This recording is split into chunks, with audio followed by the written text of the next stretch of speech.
Bonjour, bonsoir mes belles lumières, c'est Christine de l'Amour en Soi. Eh bien, on se retrouve pour découvrir un magnifique oracle, un oracle qui a été créé par Gabriel Leroy, qui s'appelle Falénaria. Alors, vous allez me dire, oh là là, ça fait plusieurs fois qu'on le voit là en ce moment sur les réseaux sociaux. Effectivement, sur YouTube, il y a beaucoup de gens qui en ont fait l'acquisition et il est tellement magnifique que tout le monde s'est empressé de faire des reviews. Moi, j'ai voulu vraiment prendre le temps pour la faire, pour voir vraiment comment fonctionnait cet oracle, parce qu'il est un petit peu plus complexe que certains autres, où vous avez juste à lire la carte et le texte qu'il y a dans votre livret. Là, je voulais vraiment le lire correctement pour vous le montrer un petit peu plus en détail. Donc, on va pas non plus faire une vidéo trop longue, parce que je sais que après, quand c'est trop long, c'est pas toujours très agréable. En tout cas, moi, je sais que les vidéos trop longues, j'ai du mal un petit peu à aller jusqu'au bout parfois. Donc, on va rester, je vais essayer de faire complet mais un peu court. Alors avant toute chose, j'espère quand même que vous allez bien, que vous avez passé un bon week-end, que vous êtes en forme et voilà, et que vous allez pouvoir passer cette pleine lune qui arrive pas trop difficilement, on va dire, parce que c'est vrai que pour certains, ça bouge beaucoup. J'entends beaucoup de gens déjà depuis quelques jours qui disent qu'ils n'arrivent plus à dormir. Donc voilà, j'espère que pour vous, ça se passe bien. Je vous ai mis un petit galet qui m'a été envoyé par une abonnée. Sylvie, tu te reconnaîtras. Elle m'a envoyé plein de petites créations qu'elle a faites elle-même. Merci beaucoup pour toutes ces attentions que tu m'as envoyées, Sylvie. Vraiment un très très beau cadeau. Je suis vraiment touchée par tant de générosité de ta part. Voilà, pour revenir sur l'oracle que je vous présente ce soir, donc Gabriel Leroy, si vous ne le connaissez pas, a déjà créé d'autres oracles, notamment l'Outre Chimère, qui est un coffret un petit peu plus petit, vous voyez, qui était déjà un oracle particulier, puisqu'il fallait faire des associations de cartes pour avoir des significations complémentaires. Pour ceux qui le connaissent, vous allez voir que Falénaria est un peu sur le même thème, on va dire. Et il est également l'illustrateur, par contre, uniquement de l'oracle L'Absolu, qui, lui, a été créé par Ange de Gaïa. Voilà. Très beaux oracles aussi. Alors moi, les illustrations de Gabriel Leroy, ça c'est mon avis personnel à moi, me touchent vraiment. J'ai l'impression qu'elles touchent mon âme, en fait, comme certaines musiques touchent mon âme, etc. Voilà, les illustrations de Gabriel Leroy... il y a quelque chose de particulier. Et c'est pour ça que je ne pouvais pas passer à côté de l'achat de ce très très bel oracle qui est magnifique. Alors, à l'achat d'ailleurs, cet oracle est un petit peu plus cher que les précédents oracles de Gabriel Leroy, mais vous allez voir et vous allez comprendre pourquoi. Puisque vous avez déjà ce beau tapis sur lequel j'ai installé les cartes. Je ne peux pas vous le montrer en entier parce que j'ai pas assez de recul. Mais j'ai pris les dimensions pour que vous vous rendiez compte quand même qu'on ne se moque pas de vous. Il fait 60 par 60. Donc c'est un vrai tapis de tirage qui est juste magnifique. Avec des illustrations de papillons. Je ne sais pas si vous les voyez là. Voilà, je vous le montre comme ça. Alors, quand vous recevez votre coffret, l'oracle est emballé justement dans ce tapis. Ça fait comme si vous trouviez ce trésor emballé comme ça, avec un joli ruban bleu. Tiens, j'ai pas pris le ruban, c'est dommage, mais bon, il est de la couleur du tapis. Vous avez la petite carte de Gabriel Leroy, évidemment, avec son petit mot à lui pour chacune ou chacun de vous qui l'achèterait. Ensuite, vous avez le coffret, évidemment. Je l'ouvre pour que vous puissiez le voir. Alors déjà, regardez la boîte. C'est un bijou, je dirais, avec ces applications d'or. Voilà. Voici le fond de la boîte, qui est tout aussi joli. On a l'impression de plonger vers la lumière, là. Magnifique. À l'intérieur, vous avez ce petit mot que je vais vous lire parce qu'il est très important. Ensuite, vous avez un magnifique livret, guidebook, appelez-le comme vous voulez, tout en couleur. comme vous pouvez le voir. Voilà, on va le regarder ensuite. Ensuite, vous avez des runes que vous allez pouvoir utiliser en complément de tirage pour avoir des significations complémentaires. Voilà, magnifiques runes qui sont au nombre de 7. On les regardera aussi après. Ensuite, vous avez les cartes emballées dans ce petit sachet satin ou pochon. Ensuite, voici le fond de la boîte et le dos de la boîte. Voilà. Alors, on va tout d'abord lire la carte pour que vous compreniez un petit peu de quoi nous parlons. Note du passeur. Tout commença par un coffret trouvé, enseveli quelque part entre le crépuscule et les rives d'une nuit blanche. Était-il sanglé dans les racines d'un arbre tortueux ou déposé dans un berceau de sable gris? Je ne m'en souviens plus. Sur son couvercle sculpté, j'ai deviné des écritures. Archéosia noxis. Des mots n'ayant, je pense, aucun sens dans aucun langage connu, mais qui pourtant m'évoquent quelque chose de très ancien. J'ai découvert à l'intérieur un carnet d'écriture. D'énigmatiques emblèmes gravés sur des galets et de mystérieuses feuilles rectangulaires de la taille d'une main, faites de matière indéfinissable. De ce que j'ai compris ensuite, ces cartes étranges sont des ambres sélènes, fragile objet dont chaque surface à la faveur d'un éclair de lune a capturé le souvenir d'un habitant de cet autre monde. Faites d'images et de murmures, leurs mémoires exposées ont projeté mon esprit au cœur d'une autre civilisation, d'un monde aux multiples lunes, peuplé de sélénites et de créatures fascinantes. Existe-t-il ? J'en ai douté un instant. N'était-ce pas simplement une vaste fantasmagorie jaillie de mon esprit avide de merveilleux? Juste un reflet de la quête intérieure à laquelle nous sommes tous confrontés? Puis les mois ont passé. Je ne sais comment, j'ai retranscrit dans notre langue les mots ancrés dans le carnet. En les relisant, j'ai compris les pouvoirs de l'oracle que j'avais entre les mains. Son univers est véritable. Archéosia est le nom de celle qui, depuis fort longtemps, susurre à mon âme au cœur de mes oniriques échappés. Elle attendait de moi que je ramène son héritage dans notre monde. Je devais recréer ces ombres sélènes, leur donner corps, et je l'ai fait. L'objet vous paraîtra peut-être mystérieux, voire labyrinthique. Rassurez-vous, il le reste aussi pour moi. Mais je suis persuadée que c'est dans la déroute de l'esprit que l'on perçoit inconsciemment les choses les plus parlantes. C'est donc un honneur pour moi de porter aux yeux du monde les poésies d'Archéosia et toutes les valeurs liées à cet oracle qu'elle a laissé pour nous dans un coffret au bord d'un songe.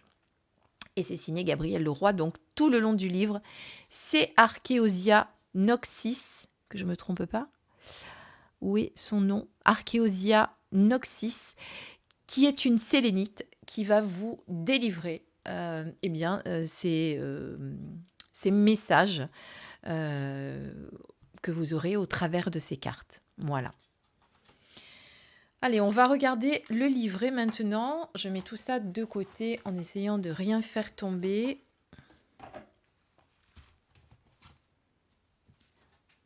Alors, voici notre livret couleur. Ah oui, je voulais vous lire le fond de la boîte, ça y est.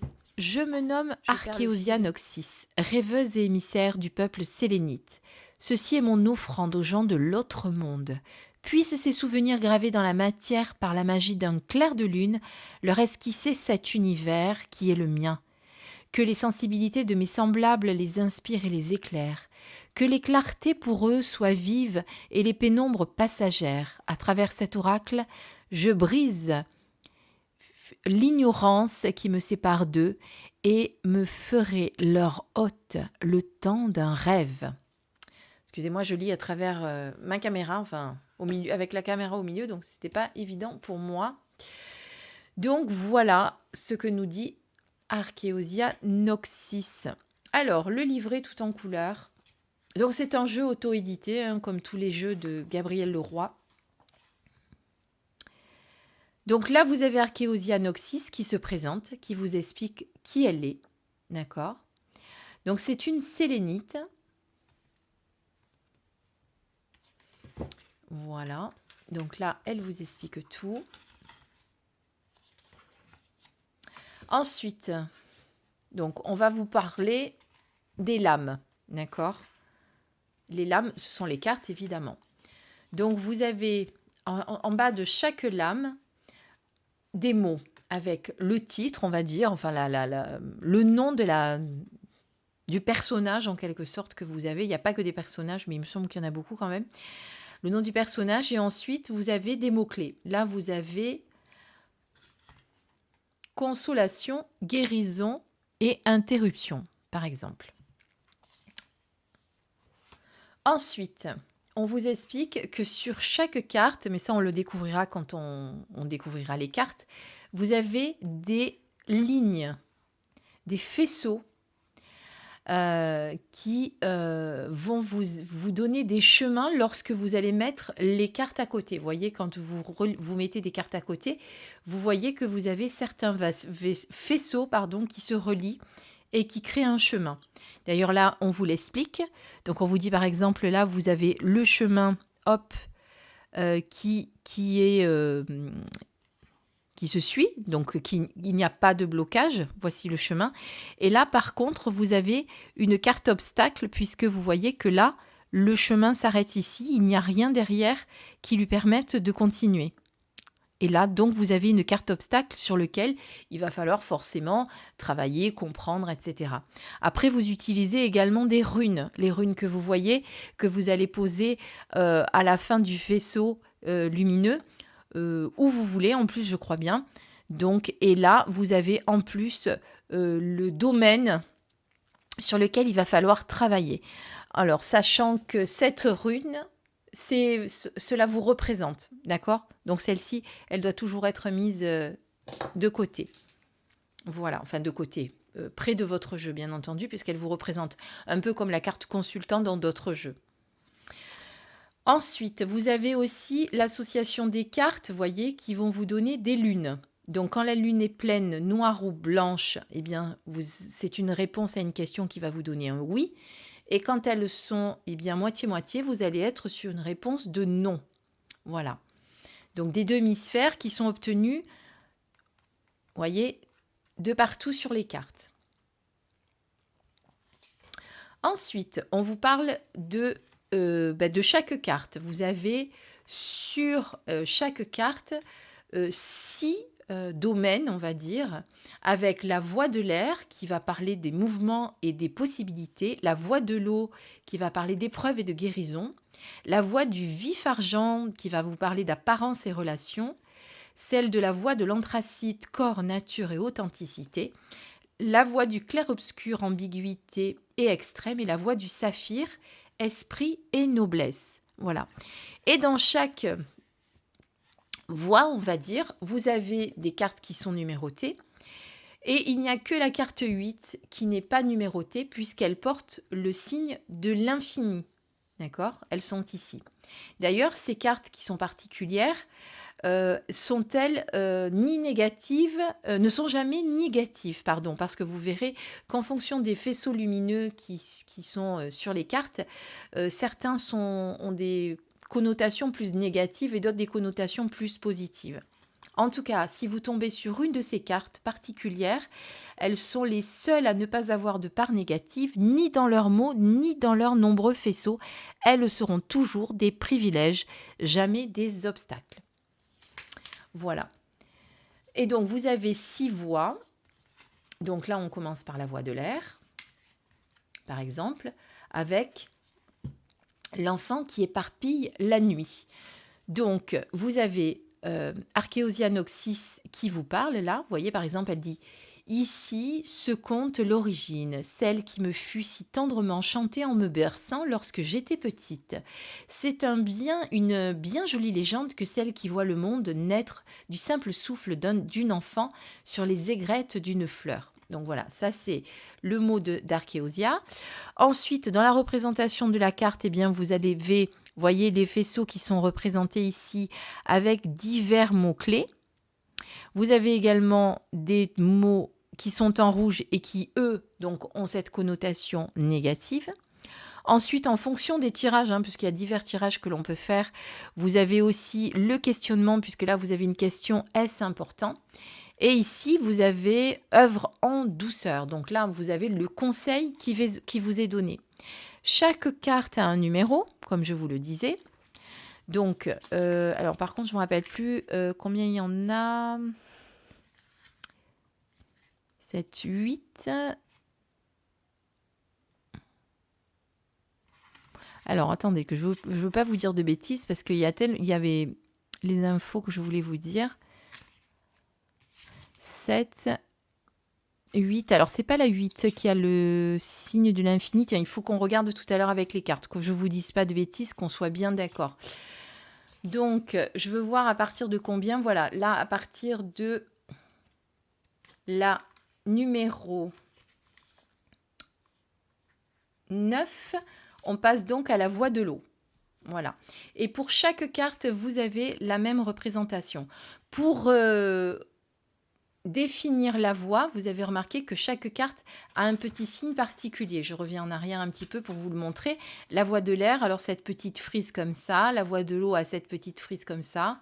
Voilà, comme ça vous permet de les distinguer aussi. Alors, si chaque voie se compose de 9 flammes, 4 d'entre elles montrent cependant, en place du chiffre 8, un symbole d'infinité. Donc, vous voyez, il me semblait bien qu'à la place du 8, il y avait le signe de l'infini. Donc, on vérifiera tout à l'heure quand je vous montrerai les cartes. Bon, il me semblait bien l'avoir quand même lu. Comme je vous disais, je l'ai bien lu avant de vous le présenter. Donc, voilà. Alors, je voulais vous montrer les différents tirages qui se trouvent à la fin. Voici, puisqu'à la fin, donc, on va vous parler, vous allez voir. Alors, chose très importante, à chaque fois, de temps en temps, pour certaines lames, vous avez des poèmes. On est vraiment dans un oracle magique, poétique, inspirant, je dirais, voilà. Alors, vous avez ici les runes, vous voyez, qui vont vous permettre d'avoir encore des significations complémentaires. Là, sur celui-ci, on est sur les ambitions, objectifs de nos actions, aboutissement de nos intentions, succès dans nos travaux. Ici, on est sur le briseur de sorts. Voilà, là, vous avez les 6.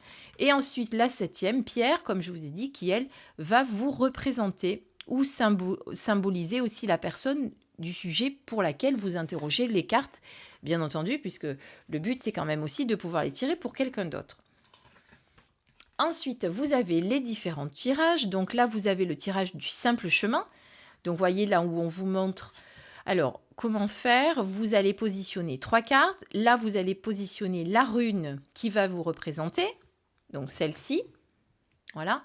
Et ensuite, vous allez mettre en haut une autre rune. Alors, évidemment, là, vous la voyez, mais moi, on la cache, puis on la retourne, parce que sinon, c'est trop facile. Bon, vous me direz, vous ne vous rappelez pas forcément des symboles et des significations, mais à force, je pense qu'on doit s'en souvenir. Donc, de préférence, peut-être la choisir en la mettant à l'envers. Ensuite, vous avez le tirage de la larme du lac, puis le tirage de la carte du ciel, et celle-ci, et ce tirage est très complémentaire, comme vous pouvez le voir, et d'ailleurs, après, là, vous allez pouvoir voir les associations de lune également. On met, vous voyez, des runes un petit peu partout. Les 6 runes d'ailleurs. Et ensuite, vous avez le tirage de la question, où là, effectivement, ce tirage fera appel au verdict des 6 lunes. Les esprits séléniens ont lié chaque lame à une question dont la réponse est toujours oui ou non. Et c'est justement là que l'on va, voyez, utiliser les lunes. Voilà, et la question est là. Lorsque nous nous posons l'une de ces questions, ce tirage particulier nous permet de demander une réponse à chaque lune dans notre ciel selon son point de vue. En rassemblant leur avis, il nous est plus facile de nous forger la nôtre. Voilà. Donc là, vous avez ce tirage ici. Ensuite, vous avez par contre des conseils de Gabrielle Leroy qui vous dit que vous pouvez remplacer les runes par des objets symbolisant ce sur quoi vous vous questionnez, une image, une plante, un gemme, ce que vous voulez. Donc les gemmes, les pierres, on parle bien sûr. Vous pouvez faire aussi vos propres tirages pas nécessairement en respectant les faisceaux lumineux, etc. Vous pouvez aussi, si vous le souhaitez, vous laisser inspirer par les illustrations. C'est tout à fait possible. Donc, c'est pour ça qu'il vous dit, faites les pouvoirs des runes sélénites. N'hésitez pas à prendre le temps de les charger véritablement des énergies qu'elles représentent, que vous teniez longuement cœur profond contre votre propre cœur. Bon, là, on parle des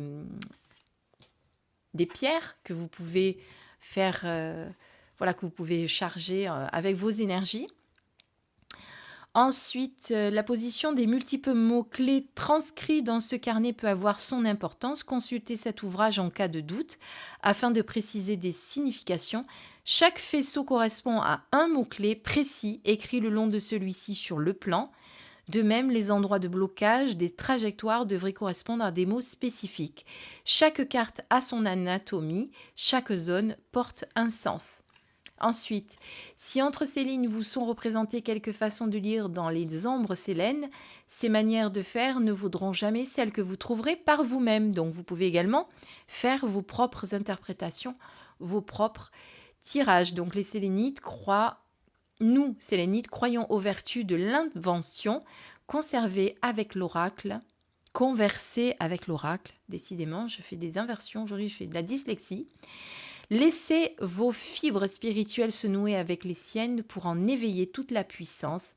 Soyez inventifs, disposez runes et lames à votre guise, usez des mots, des images, des faisceaux, des lunes et même des voix, comme bon vous semble. Jouez avec les signes comme l'enfant avec les cailloux. Donnez-leur une histoire, apprenez-leur à être vivants et grandissez avec eux en cultivant votre connaissance de vos secrets communs.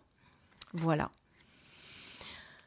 Alors, on va découvrir les cartes maintenant. Je sais que vous vous languissez. Vous les avez peut-être découvertes sur d'autres chaînes que la mienne, mais c'est pas grave. Vous savez qu'on a également chacun notre manière de présenter les choses. Donc, c'est bien aussi des fois de regarder plusieurs vidéos pour avoir plusieurs façons de vous présenter ce jeu qui est tellement riche pour moi, qu'il faut vraiment prendre le temps, si vous en faites l'acquisition, de l'étudier, de regarder les cartes, de voir comment il s'articule, etc. Quand on a un bijou comme ça entre les mains, pour moi, il faut vraiment prendre le temps, vraiment. Donc voilà, alors les cartes sont splendides aussi. Vous voyez que sur chaque carte, il y a des applications d'or également. La qualité des cartes est très bonne. Qu'est-ce qu'on a sur les tranches? On a une espèce de gris bleuté. Je ne sais pas s'il se voit à la caméra. C'est pas forcément évident. Oui, voilà, regardez, j'essaye vers la lumière. Ensuite, le dos, il est aussi splendide que la face. Voilà. Et maintenant, on va regarder les cartes. Et à la fin, je vous tirerai une ou deux cartes pour voir un petit peu les correspondances avec les faisceaux, etc. Allez, c'est parti. Je vous ai fait un gros plan. J'enlève la poussière. Je ne sais pas pourquoi il y a la poussière qui s'est déposée. Voilà, regardez, vous voyez dans la brillance les applications d'or. Donc là, vous avez la colporteuse, par exemple, négociation, échange, matérialisme. Donc, le numéro de la carte, la petite frise qui vous indique ici que nous sommes sur la voie de l'air. Ici, le nom du personnage, qui est-elle, cette sélénite, puisque ce sont des sélénites qui sont représentées. Et ensuite, le nom et les mots-clés. Voilà, et les petites lunes. Et voyez, regardez, les faisceaux sont ici, par exemple. Vous en avez un là, vous en avez un là, et vous en avez un là. Gabriel Leroy a toujours des oracles magnifiques, originaux et uniques, je dirais même, vraiment. Donc là, vous avez la représentation de la boîte.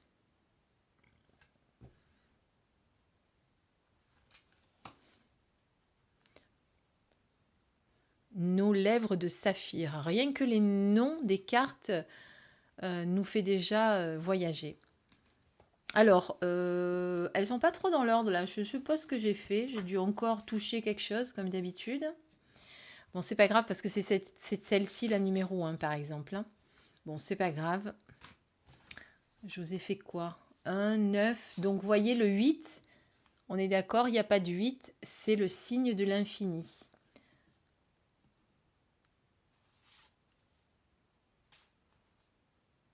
Alors, attendez. Là, on est sur la voie de l'eau. Non, non, ça, c'est une autre voie. Bon, j'ai dû les mélanger. Je suis désolée, je vous les montre pas dans l'ordre.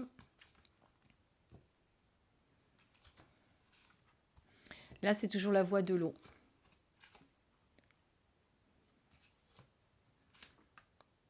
Il me semble... Non, la voie de l'air. Alors, attendez, je vais regarder. Que je ne vous dise pas de bêtises. Alors, celle-ci, c'est la voie de l'air, pardon. Et ensuite, celle-ci, c'est la voie du saphir. Voilà. Donc oui, effectivement, je les ai mélangés. Je peux pas m'en empêcher, moi, quand j'ai un jeu, c'est un truc, hop, dès que je les faisais, des fois, je m'en rends même pas compte. Et c'est après, quand je vous les présente, que je me dis, mince, mais je les ai pas remises dans l'ordre. Bon, c'est pas grave, de toute façon, elles sont magnifiques, vous les voyez, c'est l'essentiel, c'est le principal. Si elles sont pas dans l'ordre, ce n'est pas très, très grave. Puis, je pense que j'ai dû... les déclasser au début parce que j'ai fait des tests pour voir un petit peu justement ces voies avec ces faisceaux. Alors, là vous avez la carte 8 pourtant. Alors, elle est où la carte de l'infini? Ah ben, c'est parce qu'elle n'est pas sur toutes les voies. Voilà, il n'y en a que 4 sur les 6 voies.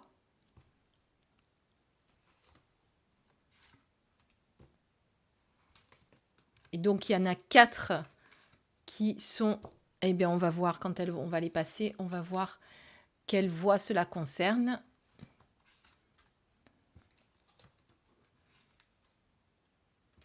Là, par exemple, nous sommes sur une carte de l'infini. Vous voyez, normalement, puisqu'on est sur 7, après on a 9, parce que là, elles sont encore dans l'ordre. Alors, quelle voie... de quelle voie ça concerne? Donc, on est sur la voie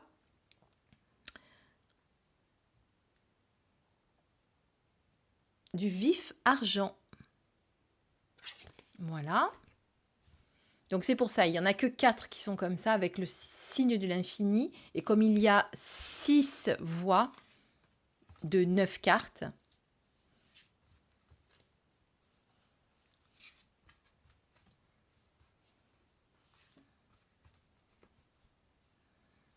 il y en a que j'aime particulièrement, encore plus que certaines. Même si elles sont toutes splendides.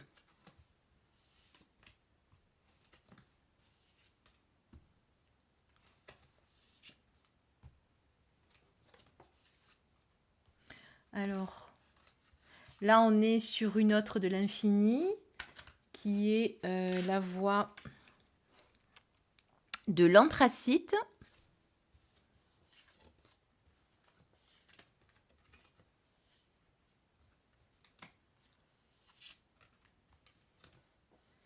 Donc, les cartes ont une bonne taille, hein, comme vous voyez, elles remplissent ma main. Bon, c'est vrai que j'ai pas de très grande main, moi.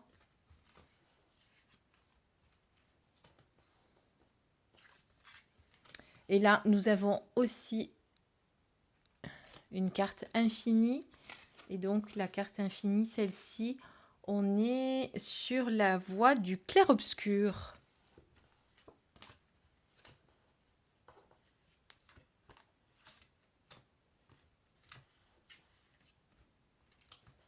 Bon, en fait, c'est que les 2 premières voies que j'ai un petit peu mélangées. Donc voilà, ça, ce sont les cartes. Alors, au niveau du brassage, comme vous pouvez le voir, ça se brasse tout seul. Donc là, du coup, oui, je les mélange. On va en tirer une ou deux pour que vous voyez les voies, justement. Allez, on en tire. Hop. Normalement, je coupe de la main gauche, mais c'est pas grave. Avec la caméra, c'est pas forcément évident. Donc, on va en tirer une. Est-ce qu'on n'en tire qu'une pour l'instant? Oui, on va en tirer qu'une. Est-ce qu'on a un tirage à une carte? Je ne me souviens plus. Alors, les tirages. Oui. Alors voilà, j'ai arrêté la caméra enfin oui, la caméra pour vraiment vous expliquer. Donc on fait un tirage à une carte,